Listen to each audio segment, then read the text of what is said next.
Growing up as Catherine Sterling's daughter wasn't easy. Every breath I took, every step I made was carefully monitored and judged.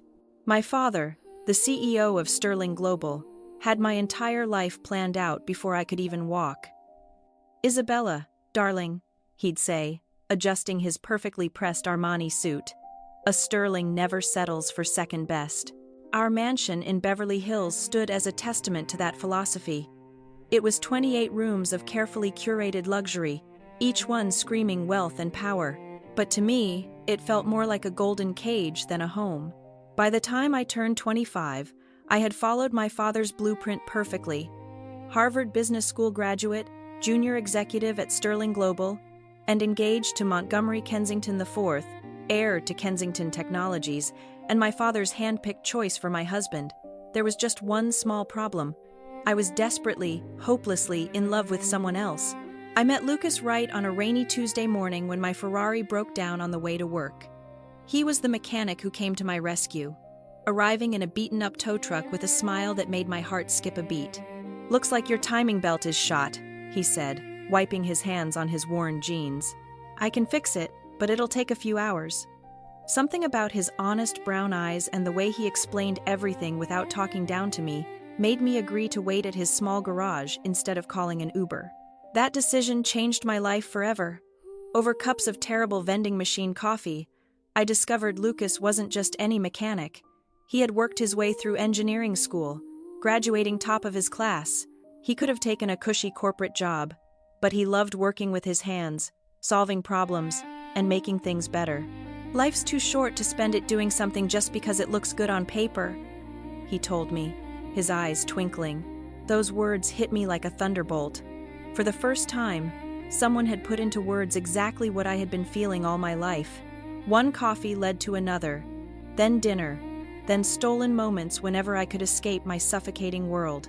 Lucas never asked about my family's wealth, never tried to impress me with fancy restaurants or expensive gifts. Instead, he showed me the joy of simple things. Midnight drives along the coast, picnics in hidden parks, and laughter. So much laughter. For 6 months, I lived a double life. Society princess by day, myself by night. But I knew it couldn't last forever. The breaking point came during a charity gala at our mansion. Montgomery was droning on about merger strategies to anyone who would listen, while my mother paraded me around like a prize thoroughbred. "Isabella will be taking over the East Coast operations after the wedding," she announced to yet another group of socialites. The Kensingtons and Sterlings imagined the possibilities. I felt like I was suffocating. Excusing myself, I fled to the garden, my trembling fingers already dialing Lucas's number. "I can't do this anymore," I whispered into the phone, tears streaming down my face. "I can't marry Montgomery. I can't be who they want me to be." Lucas was silent for a moment before speaking. "Then don't be. Be who you are, Isabella. That's the person I fell in love with." That night changed everything. The next morning, I walked into my father's study, my heart pounding but my resolve firm. "Daddy, I need to tell you something." My voice shook slightly. "I can't marry Montgomery. I'm in love with someone else." The explosion that followed was nuclear. My father's face turned purple as I explained about Lucas, about wanting a different life than the one he planned. "A mechanic!" he roared, his fist slamming onto his mahogany desk. "My daughter, a Sterling, in love with a grease monkey. He's an engineer, Daddy, and he's brilliant. If you just meet him." "Absolutely not." My father's voice could have shattered glass. "You will marry Montgomery as planned. Or you can forget about your trust fund, your position at the company, everything. Is that clear?" I stood up straighter, channeling strength I didn't know I had. "Crystal clear." "Daddy, goodbye." Walking out of that study was the hardest thing I'd ever done. My mother's hysterical tears, my father's threats, the whispers of the household staff. It all followed me as I packed a small bag and left the only home I'd ever known. Lucas was waiting for me outside his modest apartment, worry etched on his face. When I told him what happened, he tried to talk me out of it. "Isabella, that's your whole life you're giving up. Your family, your inheritance. I can't let you do that for me." I silenced him with a kiss. "I'm not giving up my life, Lucas. I'm finally starting it. The next few months were a crash course in reality. I moved into Lucas's one-bedroom apartment, got a job as an entry-level business consultant at a small firm, and learned how to live on a budget. It wasn't easy, but for the first time in my life, I felt free. My parents' attempts to bring me to my senses ranged from emotional manipulation to outright threats. They froze my accounts, canceled my credit cards, and even tried to get me fired from my new job. But with each obstacle, Lucas and I grew stronger together. When we decided to get married, we planned a simple ceremony in a local park. No designer dress, no society photographers, just us and a few close friends. The morning of the wedding, I received a text from my mother. "Your father and I will be attending. One last chance to fix this mistake." My heart raced as I showed Lucas the message. He squeezed my hand. "It's your call, love. Whatever you want." I wanted them there. Despite everything, they were still my parents. So when I walked down the makeshift aisle in my simple white dress from a department store, my eyes instantly found them standing at the back. My father looked like he'd swallowed something sour, while my mother dabbed at her eyes with a monogrammed handkerchief. Neither moved to join the ceremony. During the reception, a casual barbecue in the park, they made their final play. "Isabella, darling," my mother's voice dripped with desperation. "It's not too late. Montgomery would still take you back. Think about what you're throwing away." My father cut straight to the point. "This is your last chance, young lady. Stay with this person, and you'll never see a penny of your inheritance. Is that what you want? To live in poverty?" I looked at Lucas, who was chatting and laughing with our friends, completely at ease in his rented suit. Then I looked at my parents, trapped in their world of wealth and expectations. "What I want," I said clearly, "is to be happy. Lucas makes me happy. If you can't understand that, then maybe we don't need your money or you in our lives." My father's face turned that dangerous shade of purple again. "You're no daughter of mine," he spat, turning on his heel. My mother hesitated for a moment, then hurried after him. As they stormed away, Lucas appeared at my side, wrapping an arm around my waist. "You okay?" I leaned into him, watching my past walk away. Never better. If Isabella's journey of finding the courage to choose love over expectation resonates with you, please consider subscribing and sharing this story. Your support helps me continue creating content that inspires. That was 6 months ago. We settled into our life together, working hard, loving harder. Lucas continued at his garage while taking night classes for his master's degree, and I threw myself into my consulting work, building my own client base. We were happy, truly happy, even if we had to watch our spending and clip coupons. But there was something Lucas hadn't told me, something that was about to turn my world upside down again. Everything changed on a seemingly ordinary Friday evening. I came home from work early, excited to surprise Lucas with takeout from our favorite Thai place. But our apartment was empty, with a hastily scribbled note on the counter. "Working late at the garage. Love you." It wasn't unusual for Lucas to work late, but something felt different. Lately, he'd been distracted, taking mysterious phone calls and working odd hours. A knot formed in my stomach as my mind wandered to dark places. Was history repeating itself? Was I about to lose everything again? Unable to sit still, I decided to bring dinner to him at the garage. But when I pulled up, the place was dark. Lucas's beaten-up truck wasn't in its usual spot. My hands trembled as I called his number, straight to voicemail. Just as panic started to set in, my phone buzzed with a text from an unknown number. "Mrs. Wright, please come to 1875 Highland Avenue immediately. It's about your husband." My heart stopped. Highland Avenue was in the industrial district, miles from Lucas's garage. With shaking fingers, I typed the address into my GPS and drove through the darkening city, imagining worst-case scenarios. The GPS led me to a massive modern building with sleek glass walls.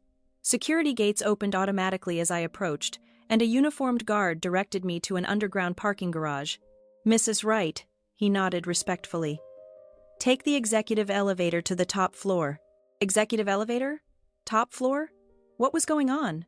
The elevator opened into a stunning office suite, with floor-to-ceiling windows overlooking the city. And there, standing at a glass desk with his back to me, was Lucas. But not the Lucas I knew. Gone were the worn jeans and oil-stained t-shirt. Instead, He wore an impeccably tailored suit that probably cost more than our monthly rent. When he turned around, his familiar warm smile was tinged with nervousness. "Bella," he said softly, using his special nickname for me. "I think it's time I told you everything." Before he could continue, the office door burst open. And there, like a scene from my worst nightmare, stood my father, mother, and Montgomery Kensington IV. "What is the meaning of this?" my father thundered, his face already turning that familiar shade of purple. "Security," said Isabella, "was headed up here. What are you doing in the CEO's office?" You mechanic." Lucas straightened his tie and walked around the desk. "Actually, Mr. Sterling, I am the CEO. Lucas Wright, founder and chief executive officer of Wright Dynamics." The silence that followed was deafening. My mother grabbed a chair for support, Montgomery's mouth hung open unattractively, and my father, for the first time in my life, was speechless. But, my mother stammered. "You're a mechanic." Lucas smiled, taking my hand. "I own a chain of auto repair shops." Yes, it was my first business, started with a loan from my college professor. But Wright Dynamics is my main focus. We're a tech company specializing in revolutionary electric vehicle batteries. That's what those late nights at the garage were about. We were finalizing our new prototype. My head was spinning. "Why didn't you tell me?" "Because I needed to know," Lucas said softly, turning to face me. "When we met, I had just made the Forbes 30 Under 30 list. Every woman I dated was only interested in my money, my status. But you fell in love with me when I was just a mechanic. You gave up everything for me. I had to be sure." "Wright Dynamics," my father muttered, his business mind finally catching up. "The company that just revolutionized electric vehicle battery technology? The one every major car manufacturer is fighting to partner with? That's you." Lucas nodded. "Our market valuation hit $12 billion last week. Not quite Sterling Global territory, but we're getting there." I couldn't help but laugh at my father's expression. All those months of looking down on my poor husband, and Lucas had been building an empire right under their noses. "And now," Lucas continued, his voice taking on a sharper edge, "I'd like to discuss how you treated your daughter. The woman who, by the way, just became one of the largest shareholders in Wright Dynamics when she married me." My father's face paled. Sterling Global had been trying to break into the electric vehicle market for years. Having a connection to Wright Dynamics would have been a game changer. "Now see here," my father blustered, trying to regain control. "We were just looking out for Isabella's best interests by disowning her." Lucas's voice was steel wrapped in silk. "By trying to get her fired? By making her cry herself to sleep for weeks?" "Daddy." I finally found my voice. "You always taught me that Sterlings never settle for second best." Well, I didn't. I married the most brilliant, kind, and successful man I've ever known. And I did it without knowing about any of this. "Isabella, sweetheart," my mother stepped forward, arms outstretched. "We were wrong. We see that now. Please, come home." I looked around the magnificent office, then at Lucas, my wonderful husband who had let me find my own way, support myself, and grow stronger. "I am home, Mom. But if you want to be part of our lives, you'll have to accept us on our terms. No more manipulation, no more control." My father looked like he was choking on something particularly unpleasant. "And what about Sterling Global?" Lucas smiled. "Well, sir, we've actually had several offers from your competitors for exclusive partnerships, but I thought, given the family connection, we might consider a different arrangement. If you're interested in discussing it as equals." The next hour was surreal. My father and Lucas talked business while my mother fussed over my terrible apartment and insisted we move into a proper home. Montgomery had slunk away somewhere, probably to lick his wounds. Later that night, back in our small apartment, I finally asked Lucas the question that had been burning in my mind.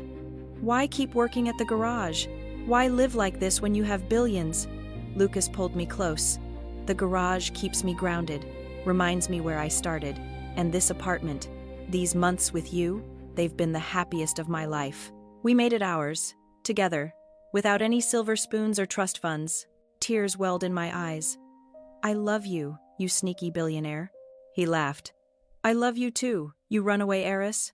Life changed after that night, but not in the ways people might expect. We did move, but into a modest house we chose together. I joined Right Dynamics as head of their charitable foundation, using our resources to help other young entrepreneurs. Lucas still spends time at his original garage, teaching mechanical skills to underprivileged youth. My parents, well, they're trying. Mom still makes not-so-subtle hints about grandchildren needing trust funds, but Dad has developed a genuine respect for Lucas. Their weekly business meetings often turn into lengthy discussions about everything from classic cars to philosophy. As for me, I finally understood what Lucas meant about life being too short to live it on paper. Sometimes the best things come disguised as broken-down Ferraris and coffee from vending machines. But the best part? Every now and then, when we drive past our old apartment or grab Thai food from our favorite takeout place, Lucas still looks at me the same way he did when he was just a mechanic and I was just a rebel heiress. Because in the end, love doesn't care about bank accounts or business empires. It cares about who you are when everything else is stripped away. And we were simply Isabella and Lucas, a mechanic and a runaway heiress who found something better than billions. We found each other. I continued eating dessert while listening to detailed plans for buying out investors who would never sell because the investors were me. I was sitting at the table listening to plans for my own elimination from the business I'd built. The important thing, Sterling concluded, is that family money stays in real family. Not charity cases we took in. Not outside investors looking for quick profits. Not anyone who doesn't understand what the Sterling name really means. The table erupted in agreement. Various relatives praised Sterling's wisdom, his loyalty to family values, his commitment to keeping the business where it belongs. To family, Sterling declared, raising his wine glass. And to keeping what we've built in the hands of people who deserve it. Everyone toasted except me. I was mentally calculating exactly how much Sterling's empire was worth without my investment, and wondering how long it would take him to understand that his charity case niece had been his silent partner for 15 years. Elena, you're being awfully quiet, Sterling observed. What do you think about all this succession planning? I think you should do whatever you believe is right for your family, I replied. I knew you'd understand. You've always been practical about knowing your place.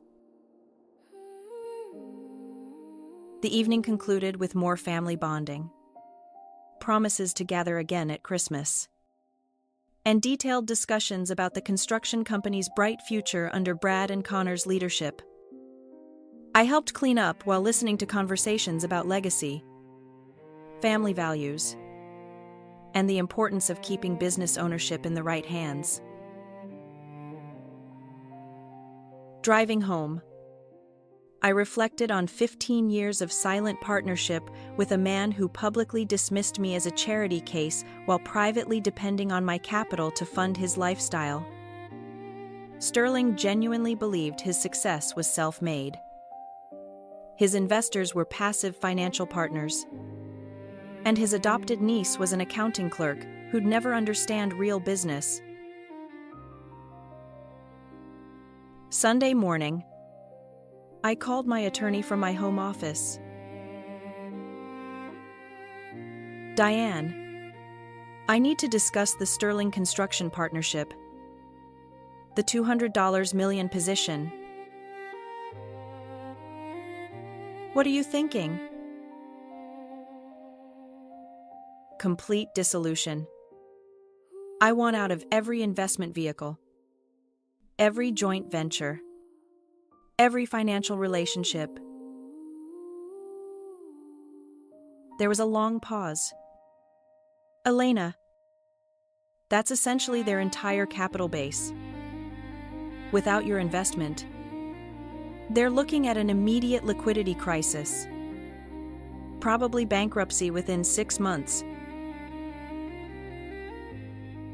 I understand the implications. This isn't just about Sterling's company. 3,000 employees, dozens of subcontractors, multiple ongoing projects. The collateral damage will be extensive. I thought about Brad and Connor's graduation parties I'd helped fund. Madison's art school tuition that came from partnership distributions. Sterling's lake house that existed because of my capital injections. How long will the dissolution process take? Given the complexity of the legal structures, probably 4 to 6 weeks. But Elena? Once this process starts, there's no undoing it. Are you certain this is what you want? I'm certain. I'll need documentation of cause for dissolution, contract breach, material changes in partnership structure, something that justifies immediate withdrawal. Sterling announced yesterday that he's planning to buy out all investors to keep the business in family hands. I said, I'd say that constitutes a material change in our partnership agreement. That should be sufficient legal grounds. I'll begin drafting the dissolution documents. Monday morning brought a busy day of meetings with attorneys, accountants, and financial advisors. The legal mechanics of unwinding a $200 million partnership were complex, involving multiple shell companies, joint ventures, and investment vehicles that had been carefully structured to maintain my anonymity. Diane's team worked with surgical precision to identify every aspect of my financial relationship with Sterling's empire: real estate holdings, equipment financing, working capital loans, expansion funding. The web of financial interdependence was more extensive than even I had realized. The cascade effects will be immediate, Diane explained during our afternoon meeting. Equipment lease payments will stop. Construction loans will be called. Working capital will disappear. Sterling is going to wake up Thursday morning facing complete financial collapse. What about employee protections? We can structure the dissolution to prioritize payroll and benefits. But ultimately, Sterling will need to find replacement funding or begin liquidation proceedings. And the likelihood of him finding replacement funding for $200 million, given his debt ratios and cash flow requirements, is essentially zero. Tuesday brought news that Sterling had already begun reaching out to banks and investment firms about restructuring our investor relationships to optimize family control. His timing was impeccable. He was actively seeking to eliminate me from the partnership just as I was eliminating myself. Wednesday afternoon, Diane called with an update. All dissolution documents have been filed. Sterling's attorneys will receive notification tomorrow morning. Asset liquidation begins immediately. How long before he understands the scope of the situation? Based on the cash flow models, he'll start seeing problems by Friday. Bank calls, supplier payment issues, payroll concerns. The full scope will probably take a week to sink in. Thursday morning, I was reviewing quarterly reports when my phone began buzzing with family group chat notifications. Sterling, temporary cash flow issue with the company. Working with our financial team to resolve quickly. Brad, Dad. Is this serious? The bank called about our construction loan. Connor. Equipment company wants immediate payment on our lease agreements. Madison. What's happening? Should I be worried? Sterling. Just business complications. Nothing that can't be handled. The messages continued throughout the day, escalating from temporary issues to significant challenges, to an emergency family meeting called for Saturday. Friday brought more urgent communications. Sterling's confident morning message about minor setbacks was followed by increasingly frantic updates about bank meetings, attorney consultations, and unexpected investor complications. By Saturday morning, the family group chat had evolved into a full crisis communication channel. Sterling. Family meeting moved to my office. Lake House events canceled until further notice. Brad. Dad. The employees are asking questions about their jobs. Connor. Should we start looking for emergency funding? Madison. Can someone please explain what's actually happening?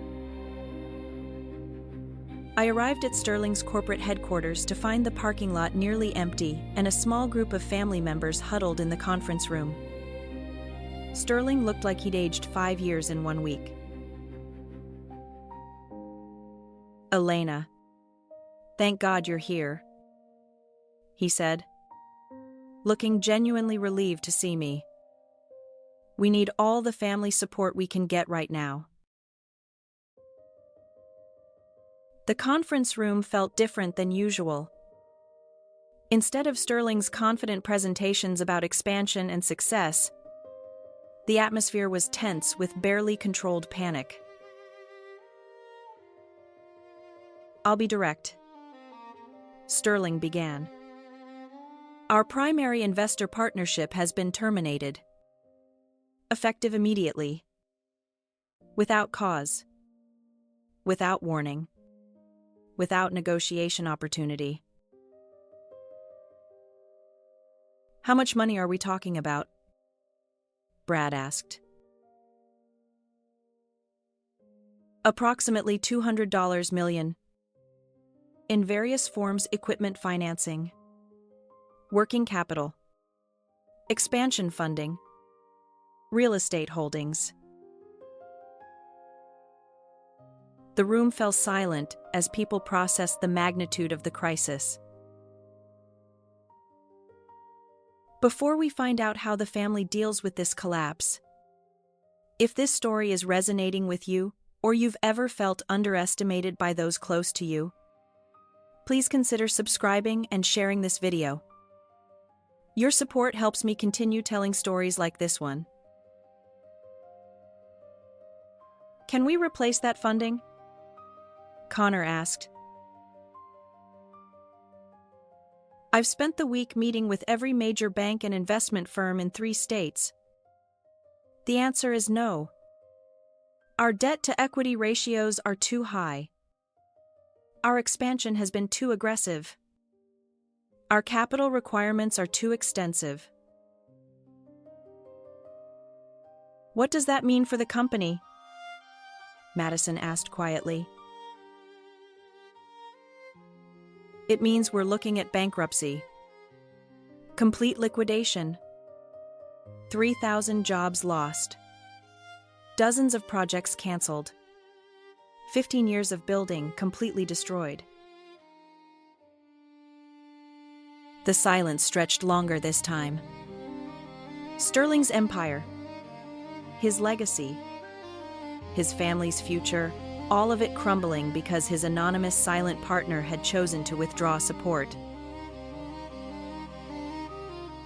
The thing I don't understand, Sterling continued, is why now? Our investor partnership has been stable for 15 years. Profitable. Professional. No conflicts or complications. Then suddenly, complete termination with no explanation. Maybe they found better investment opportunities, Brad suggested.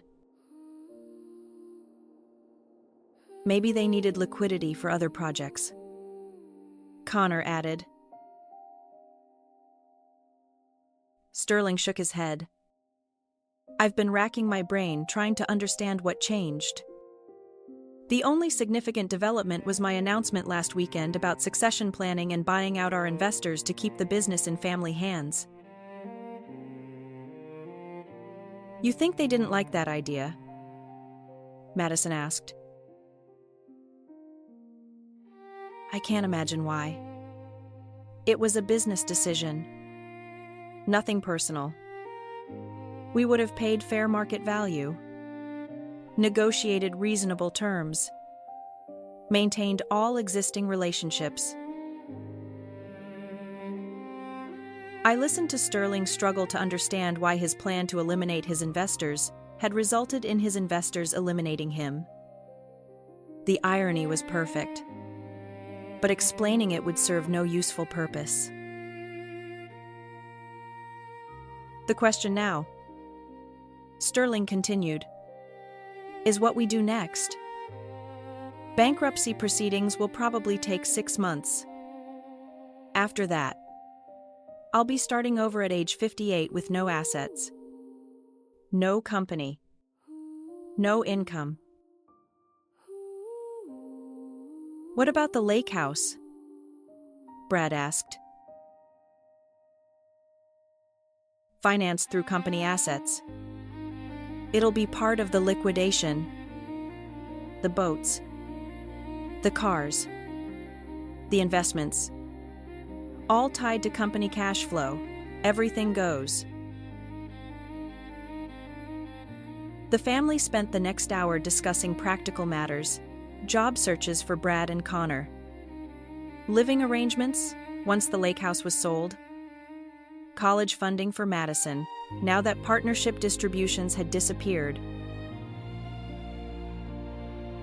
I keep thinking there must be something we can do, Sterling said. Some way to contact our investors directly. Negotiate a compromise. Explain that this affects thousands of people who depend on us. Do we know who they are? Connor asked. That's the frustrating part. 15 years of partnership, and I never met them face to face. Everything went through lawyers and shell companies. Professional, but completely anonymous. Why would they structure it that way? Madison wondered. Privacy, I assume, Sterling said. Some investors prefer to stay behind the scenes, especially with family businesses. Less complicated that way. I could have explained the real reason for anonymity, that watching Sterling take credit for my business strategies while dismissing me as a charity case had provided 15 years of educational entertainment.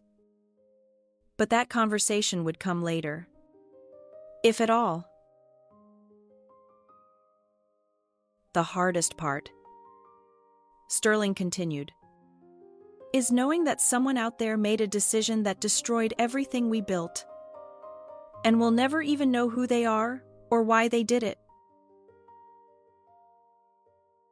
Maybe it wasn't personal, Brad offered. Maybe it was just business. Maybe. But the timing feels deliberate. Right after I announced plans to buy them out and keep the business in family hands.